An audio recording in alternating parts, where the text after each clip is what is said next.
cares about your dream. Let me tell you one of the harshest truths about success. Nobody cares about your dream. Not your friends, not your coworkers, not even most of your family. And the moment you truly accept that, your life will change. The Mindset Manual with Myron Williams. How's it going, family? Welcome back to the Mindset Manual, the place that we talk about some of the hard truths that most people avoid, but the truths that can actually change your life. I'm Myron, entrepreneur, father, and student of life. And today we're talking about one of the harsh truths about success. This is episode 1 of my 8-part series on the harsh truths about success. Thank you for joining me as I give my real life testimony on entrepreneurship and strengthening your emotional intelligence so you can handle any situation. Growing up, people say, follow your dreams, believe in yourself. But most people support dreams emotionally, not logistically. They clap for the idea, but they rarely help you carry the weight. Speaking of clapping for someone, why don't you clap for me right now by hitting that subscribe and like button? I truly appreciate that. As an entrepreneur and a father, I've learned quickly that the world doesn't slow down for your goals. The bills keep coming and your responsibilities grow. Nobody wakes up thinking about your dream the way that you do. So I want to tell you a little story about this product I invented called the Thaw Claw. It's a kitchen device used for defrosting frozen food using the water method. A lot of us use that, put your frozen food in the sink, run water over it, or try to put a pot or something on top of it to make it thaw quick. You know how it goes trying to thaw frozen meat. You know how it is trying to thaw some chicken or something, So I created a device to solve that problem. What people said was a corny idea turned out to actually be a really good idea for me. So I just want to tell you how I went through the ups and downs of developing that product and actually bringing it to market, and just some of the trials and tribulations and some of the issues that I faced, and how many times I wanted to stop, how many times I got frustrated, and how many times I'm like, yeah, I don't know if this is going to work, but I want to tell you, that I stuck with it. I used the discipline and I stuck with it. So I'll go all the way back to how I came up with the idea. So first, my girlfriend at the time she called to the house and asked me to take out some chicken and thaw it for her so she could cook it when she got home.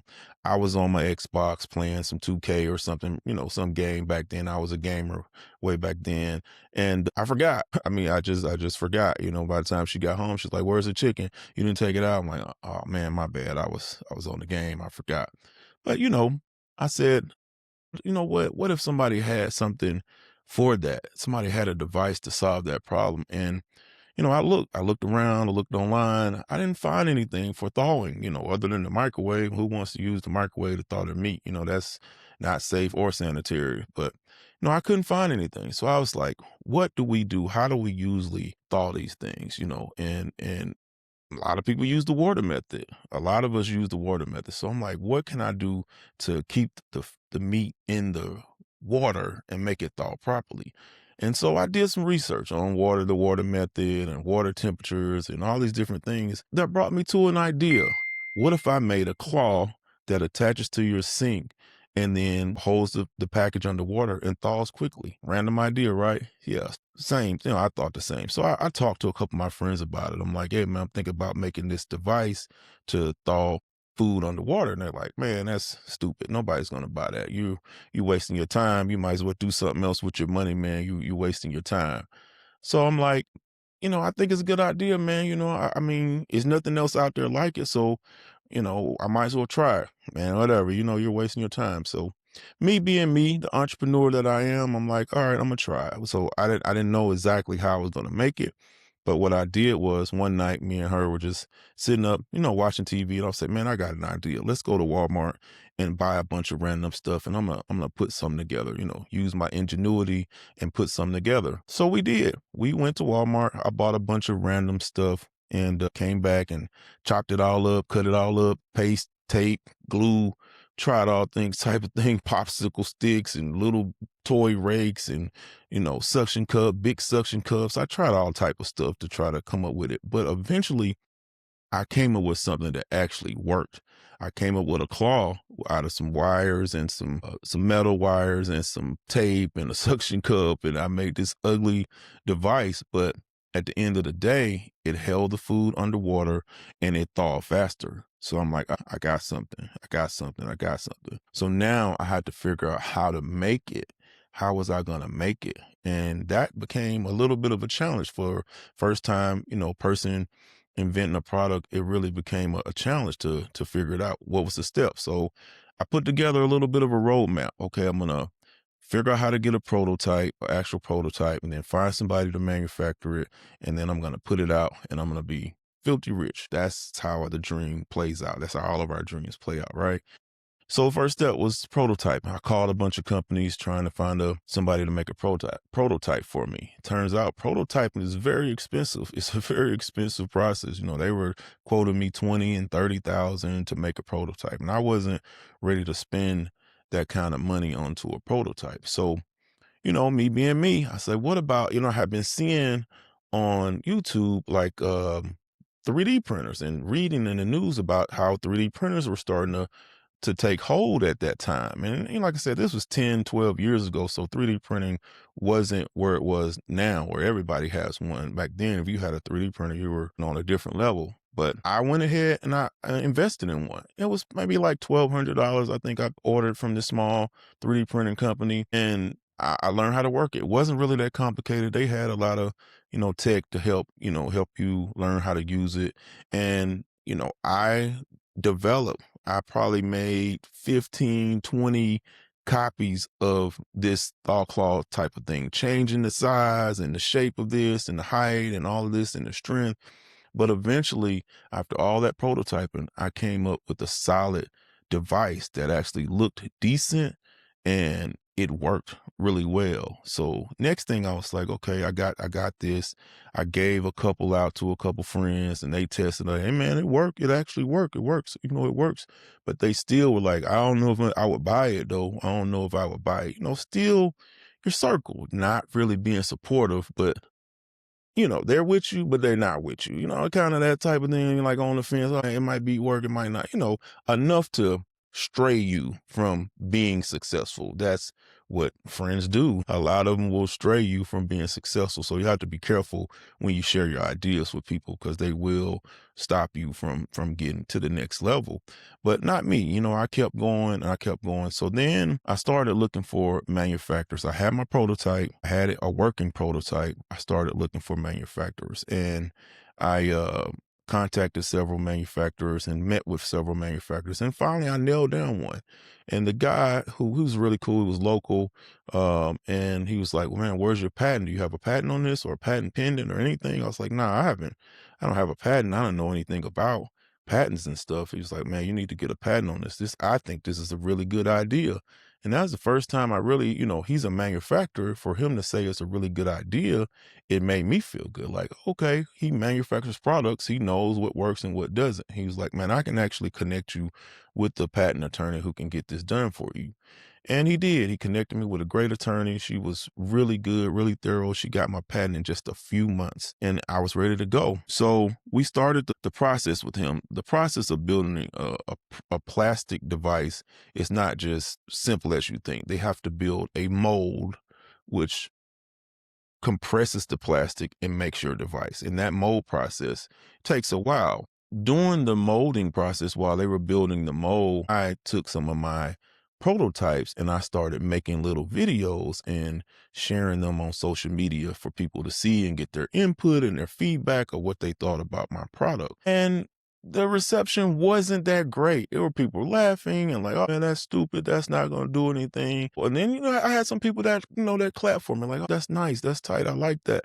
So it was mixed emotions, but nobody like, go for it, like that type of deal. I didn't get that from them, but it was just really to get a feedback. But me putting it out there on social media, and I don't really have a big following at the time on social media. I didn't really have a big following. And crazy thing is I was on vacation, just vacationing on the beach, and I get a call, a New York number.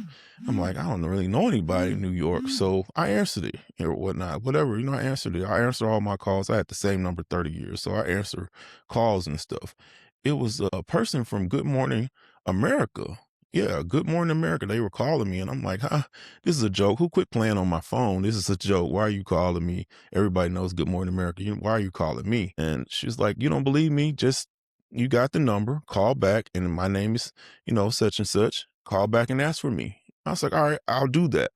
So I called back and they were like, ABC Studios, this is Good Morning America. How can I help you?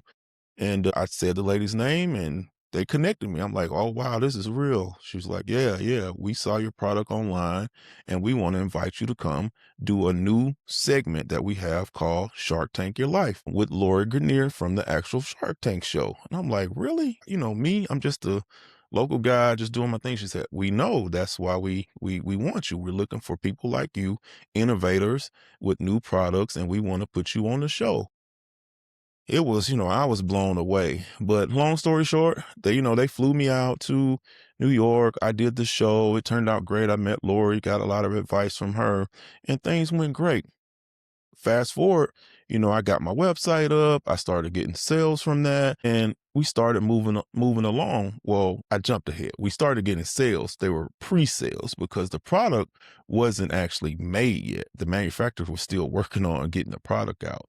But eventually we got the product, got it, started selling and filling those orders, and we started moving into some of the online stuff on the online sales. And we started actually generating some momentum. And once again, I get another call. I get a random call. This time it was from Florida. And I'm like, okay, what's going on? I answer, and it's Home Shopping Network. Yeah, the big home shopping network that sells products 24/7 all day. They were calling me asking about Thaw Claw. They wanted to get the product on the show. They thought it would do great. We did the show. We sold out in like 2-3 minutes. The product sold out on Home Shopping Network. So that little bit of social media push that I did where I was just sharing it with people, it actually got out there. It got to HSN, it got to Good Morning America. It opened a lot of doors for me. And I got a lot of calls from distributors from being on those shows and things like that. So it opened a lot of doors for me. But if you go back to the first part of my story, when I told people about my idea, they laughed and they said it wasn't a great idea and it wouldn't sell. But I had the drive and the strength in myself, belief in myself to keep pushing forward and I had an idea. I believed it was a great idea, and that's all that mattered. It didn't matter what other people thought. I thought it was a great idea. And so I went forward with it. I followed the steps. I got the prototype, the patent, got it manufactured. I got it on the show, and the rest is history. We look back now, 12 years later, I'm still selling the product. I'm still making residual income off of the product. It's still available on Amazon and Walmart and stuff like that. You can still buy it right now to this day, 12 years later. And I hope you go pick up one. I'm not trying to sell you a Thaw Claw, but you can go pick up one. It actually does really work well.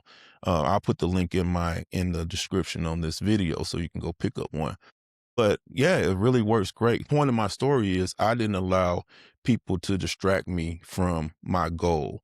I had that drive and discipline and the emotional strength and intelligence to get through that situation of people telling me, doubting me and telling me it wasn't a good idea. And for you, you have to be able to do the same thing. If you have a good idea for a product or a business, don't let your friends or family deter you from doing that because you could be really successful at it. Just do it. Take your shot at it. Go follow the steps.